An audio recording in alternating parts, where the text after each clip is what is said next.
नमस्कार बंधुगण। आज आमे माने गोटे गप शुणा। गपर नाम हूँ अपेक्षा। कौन से गपर ना है अपेक्षा। किंतु ता आगु आपण को कही रखुची जदि आपण माने आम चैनल को नुआ आछंती किंबा सब्सक्राइब करना तेबे आज ही सब्सक्राइब कर दियंतु एवं लाइक करंतु, शेयर करंतु एवं कमेंट रे निज मतामत जणांतु। तो गोपटी आरंभ हुए गोटे ग्रामीण दृश्य है। गाँटी थे गाँर चारिआडे पर्वत पहाड़ घेरी रही थे। तो से पर्वत पहाड़ भितरे से गाँ भितरे विभिन्न लोक मैंने थांती। बेसी गाँटी बड़ नुहे। गाँ भितर प्राय 10-15 जन घर थाए। से 10-15 जन भितर दीटी लोक थांती। से दी जन लोक भी दी सांग होता। जनक ना हला राम, अन्य जनक ना हला श्याम। यही राम आ श्याम दुई बंधु एकाठी जाती, चाष काम करती, गाधी जाती, विभिन्न कार्य करथांती। तो कथा हूँ राम श्याम गोटे भल घर न थाए। कौन है ना गाँव में समस्ते पक्का घर तैयारी करथांती, किंतु यही दुई जन को छाड़ी।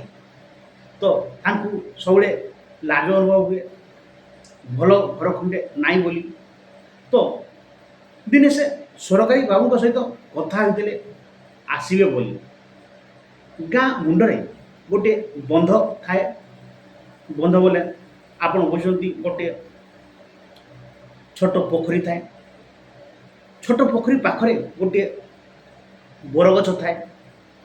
से बरगछ मूले बसी थांती राम आ श्याम दी बंधु से सरकारी बाबू को अपेक्षा करने भेटापी। दिने गला, 2 दिन गला, 3 दिन गला, 4 दिन, 5 दिन, मासे, 2 मास, 3 मास गला, तथापि सरकारी बाबू को से देखी पारे ना। थरे गाँव जड़े छोट पिलाटी आसी कहला आज से सरकारी बाबू आसछंती। तो राम एवं श्याम शुणिक बहुत खुशी अनुभव कले। पुणी ताकू अपेक्षा करें से बरगछ मूल पोखरी कूल। तो दिन 2 पहर है, सन्ध्या होगला, सूर्यास्त होगला, किंतु से सरकारी बाबू को देखी पारे ना। तो तापरे लोक मैंने देखी कहले राम श्याम को कहीं आसबे ना, तो कहीं अपेक्षा करुच बोली कहले। तो ये कथा शुणी श्याम बाबू श्याम से ओहरी गला एवं निजे निज काम कला एवं निजे परिश्रम कर सरकारी योजना को अपेक्षा नक निज घर तैयारी कला। लेट लगला किंतु 2-3 मास पर घर होगला। किंतु राम ता कथार ओढ़ी बसला एवं से सरकारी बाबू को अपेक्षा कला। से पोखरी कूल से बुढ़ा बरगछ मूले। किंतु से 3 मास भीतर श्याम तार घर टी तैयारी करदेला पछे राम से सरकारी बाबू को अपेक्षार अंत घटला ना। अपेक्षा कर चलला एवं केबे भी सरकारी बाबू को देखा हो पारा ना। श्याम पुणी गला राम पाखक, भाई रे तू केते से सरकारी बाबू को ऑफिसर को अपेक्षा कलुनी। मु घर टे कर सारे तू कहीं निज काम निज नक तू कहीं सरकारी बाबू को अपेक्षा कर घर पैसा आने घर तैयारी कर बोली निजे जहाँ आडजस्टर हो जहाँ कर दिए घरटे बोली कहला। किंतु राम ना आसो आसो बोली पुणी अपेक्षा कर रही है। एमती वर्षे 2 वर्ष 3 वर्ष होगला, वृद्ध अवस्था होगला, से घर खंडे सरकारी जन पाई पारा ना। तो पुणी से अपेक्षा करी ରହିଛି, ଅପେକ୍ଷାର ଅନ୍ତ ଘଟେ ନାହିଁ, ରହିଛି ସେ ସରକାରୀ ବାବୁକୁ ସେ ଦେଖୁଛି।